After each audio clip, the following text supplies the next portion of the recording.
शहापूर तालुक्यातील RS दमाणी या शाळेत धक्कादायक प्रकार घडला आहे। शाळेच्या टॉयलेटमध्ये रक्त आढळल्यानंतर शाळेतील मुलींना विवस्त्र करून अंतवस्त्र तपासल्याची धक्कादायक घटना घडली आहे। शाळकरी मुलींना विवस्त्र करून तपासणी केल्याने पालकांनी संताप व्यक्त केला। या घटनेनंतर पालकांनी एकत्र जमून शाळेतील मुख्याध्यापकांना घेराव घातला। मिळालेल्या माहितीनुसार शहापूर या शाळेच्या टॉयलेटमध्ये रक्त आढळल्यानंतर मासिक पाळीच्या संशयाने 10 ते 12 मुलींना विवस्त्र करून अंतवस्त्र तपासल्याची घटना घडली आहे। 14 ते 15 वर्षीय विद्यार्थिनींना शाळा व्यवस्थापनाने विवस्त्र करून तपासणी केल्याची माहिती कळताच पालकांनी शाळा गाठली। त्यानंतर पालकांनी शाळेत जाऊन गोंधळ घातला। शहापूर मधील नामांकित शाळेतील या गंभीर प्रकरणाने सर्वांचे लक्ष वेधले आहे। या शाळेच्या मुख्याध्यापिकेने इयत्ता 5वी ते 10वी पर्यंतच्या विद्यार्थिनींना मासिक पाळी या नैसर्गिक प्रक्रियेबाबत योग्य शिक्षण देण्याऐवजी त्यांच्यावर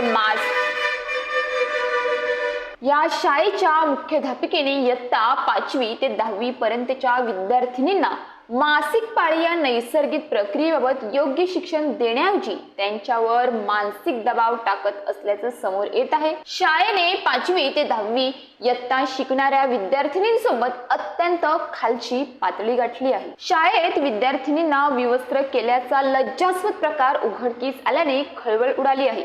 यानंतर शाळेमध्ये पालक आणि शाळा प्रशासनात चांगलाच वाद पेटला। घटनेनंतर सर्व पालकांनी एकत्र येत RS दमाणी या शाळेच्या मुख्याध्यापिकेवर गुन्हा दाखल होत नाही तोपर्यंत येथून जाणार नसल्याची भूमिका घेतली। दरम्यान पालकांनी आक्रमक पवित्रा घेतल्याने पोलिसांनी मुख्याध्यापिकेसह 8 जणांवर गुन्हा नोंदवला आहे। विद्यार्थिनींना विवस्त्र करणाऱ्या मुख्याध्यापिका, शिक्षक, विश्वस्त, शिपाईसह 8 जणांवर पोस्को अंतर्गत शहापूर पोलीस ठाण्यात गुन्हा नोंदवण्यात आला आहे। आज रोजी आपल्याला घटनेची माहिती मिळाली। आपण तात्काळ त्या शाळेमध्ये गेलो आणि त्यामध्ये पालकांची तक्रार घेऊन आपण पोक्सो कायद्याअंतर्गत गुन्हा दाखल केलेला आहे आणि यामध्ये एकूण 8 जणांवरती गुन्हा दाखल करण्यात आला। यामध्ये मुख्याध्यापिका आहे, त्यानंतर काही शिक्षिका आहेत आणि पूर्ण शालेय प्रशासन, तिथलं जी काही शाळेची जी समिती आहे त्यातील काही लोकांवर गुन्हे दाखल करण्यात आलेले आहेत। मुलगी आहे ती 10वीला आहे।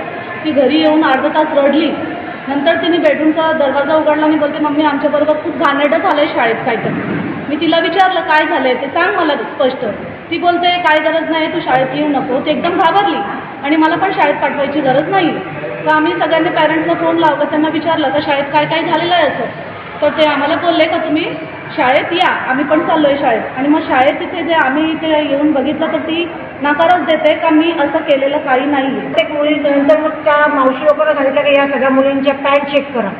मग त्या सगळ्या मुलींच्या पॅन्ट चेक करण्यात आल्या हॉलमध्येच। ज्या मुलींना काही कळत नाही त्यांना काही कळलंच नाही काय झालंय, पण ज्या मुलींना कळत होतं त्याच्यातल्या 10 मुलींचा पिरियड आलेला होता आणि मॅडम त्यांना खूप हॅरॅस करायला लागल्या। त्याच्यामुळे त्या इतक्या सगळ्या घाबरल्या की त्यांच्या अक्षरशः अवसान गेले। पण रक्ताचे डाग आढळले म्हणून शाळेकडून ही क्रूरतेची परिसीमा गाठणं म्हणजे अतिशय लज्जास्पद अशी बाब आहे। घडलेली ही घटना केवळ अमानवी नाही तर थेट स्त्रीत्वाचा आणि विद्यार्थिनींच्या आत्मसन्मानाचा भयानक असा अपमान आहे। शाळा म्हणजे विश्वासाचं, संरक्षणाचं ठिकाण असायला हवं, पण या घटनेनंतर या विद्यार्थिनींसाठी शाळा म्हणजे भीती, लाज आणि मानसिक छळाचा अड्डा बनलाय। या घटनेबाबत संबंधित मुख्याध्यापकांवर पॉक्सो अंतर्गत गुन्हा दाखल झाला असं समजतंय। याशिवाय जे जबाबदार असतील त्यांच्यावर गुन्हा दाखल करण्यात यायलाच हवा, यासाठी मी स्वतः सुद्धा त्याचा पाठपुरावा करणार आहे।